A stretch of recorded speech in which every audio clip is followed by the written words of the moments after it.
ഇതെന്റെ മകളാ. ഓ, ഒരു 5-6 മാസം മുമ്പ് ഇവിടെ വിവാഹം കഴിച്ചയച്ചിരുന്നു.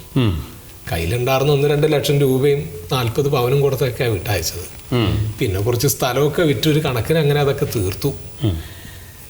കല്യാണം കഴിക്കുമ്പോൾ അയാൾക്ക്, അതായത് ചെറുക്കന് ഗൾഫിൽ വലിയൊരു ജോലിയാന്നൊക്കെ പറഞ്ഞത്. പിന്നീടാണ് അറിഞ്ഞത് അവനവിടെ പണിയൊന്നുമില്ല, പറഞ്ഞു വിട്ടുന്നോ എന്തൊക്കെ. കല്യാണം കഴിഞ്ഞ പിന്നെ ഒരു ജോലിക്കും പോയിട്ടില്ല സാറേ.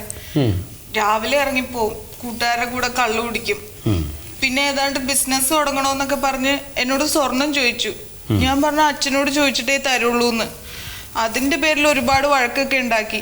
അവസാനം ചോദിക്കാതെയും പറയാതെയൊക്കെ കുറെ എടുത്ത് പണയം വെച്ചു, കുറെ കൊണ്ടുപോയി വിറ്റു. പിന്നെ എപ്പോഴും എന്നെ ഉപദ്രവിക്കും.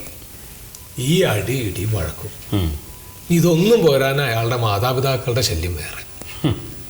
എനിക്ക് വിദ്യാഭ്യാസം കുറവാ, കുടുംബമഹിമയില്ല, സ്ത്രീധനം കൊടുത്തു പോരാ, അങ്ങനെയൊക്കെ ഇപ്പൊ പറയുന്നേ. കുറെ ദിവസമായിട്ട് എൻ്റെ കുട്ടി എൻ്റെ അടുത്താ സാറേ. കാശ് ചോദിച്ചിട്ട് എപ്പോഴും ശല്യപ്പെടുത്തല. ഇതില്ലാണ്ട് അങ്ങോട്ട് ചെല്ലണ്ടെന്നാ പറയണേ. ഈ ആൺകുട്ടികൾ ഇങ്ങനെ തുടങ്ങിയ കഷ്ടമാണ് സാറേ. അല്ല, നിങ്ങളിപ്പോ ഈ കല്യാണത്തിന് മുമ്പ് ഈ ചെക്കനെ പറ്റി ശരിക്കും ഒന്ന് അന്വേഷിച്ചില്ലേ? അത് ഞങ്ങളുടെ വീടിന്റെ അടുത്തുള്ള ഒരു സ്ത്രീയാ അതിന്റെ ഇടനിലക്കാരി. അവരാ ഈ കുഴി കൊണ്ടുവന്ന് ചാടിച്ചത്. ഈ ബ്രോക്കർമാര് കമ്മീഷൻ അടിക്കാൻ വേണ്ടി കണ്ട അണ്ടനെ അടകോടനെയൊക്കെ പെൺകുട്ടികളുടെ തലയെ കെട്ടി വെക്കും. പിന്നെ അവരല്ലേ സഹിക്കേണ്ടത്? അല്ല, കുറെയൊക്കെ ഇവരെ ഭാഗത്തും തെറ്റുണ്ട്. ഒരു ഗൾഫുകാരനായിട്ട് കാണുമ്പോഴേക്ക് പൈസ ഉണ്ടെന്ന് പറഞ്ഞുകൊണ്ട് കെട്ടിച്ചു കൊടുക്കല മക്കളെ. കാര്യമായിട്ട് അന്വേഷിക്കണ്ടേ? ഒരു പെൺകുട്ടിന്റെ ലൈഫല്ലേ. ഇപ്പോഴത്തെ ഒരു ട്രെൻഡാണ് സാറേ ഈ ഗൾഫ് പരിപാടി. ഗൾഫിലാണ് ജോലി എന്നും പറഞ്ഞ് നല്ല വീട്ടിലെ പെൺപിള്ളേരെ നല്ല സ്ത്രീധനവും മേടിച്ച് കെട്ടും. എന്നിട്ട് കല്യാണം കഴിയുമ്പോ പറയും ആ കമ്പനിയിൽ ജോലിയില്ല, വേറെ കമ്പനിയിൽ പോകാൻ പോണേന്ന്. അങ്ങനെ പറഞ്ഞിരുന്നു കൊച്ചൊന്നായി കഴിയുമ്പോ ഇനി ഞാൻ ഗൾഫിൽ പോണില്ല, നാട്ടിൽ നിൽക്കാൻ പോണേന്ന്. കുഞ്ഞിനെ കാണാതെ നിൽക്കാൻ പറ്റൂല അത്രേ. പാവം പെൺകുട്ടികൾ ഇതൊക്കെ സഹിക്കുക തന്നെ.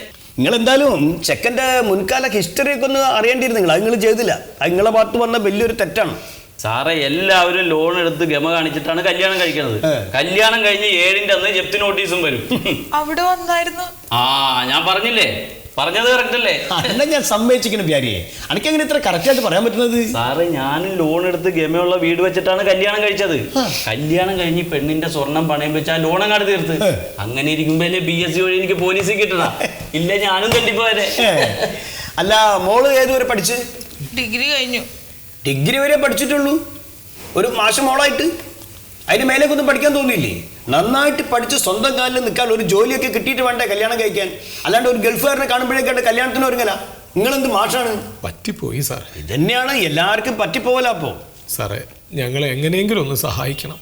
നിങ്ങളൊരു പണി, നിങ്ങളൊരു വെള്ള പേപ്പറിൽ ഒരു പരാതി എഴുതി തരി, നമ്മളൊന്ന് അന്വേഷിക്കാം. അന്വേഷിച്ച പോരാ സാറേ, ഇതൊന്ന് തീർപ്പാക്കി തരണം. ഞങ്ങൾക്ക് പോകാൻ വേറെ ഇടമില്ല. അതുകൊണ്ടാ. മാഷ് പേടിക്കണ്ട, സാർ അതിൽ ഇടപെട്ട് തീരുമാനമാക്കിക്കോളും. ധൈര്യമായിട്ട് പോയിക്കോ.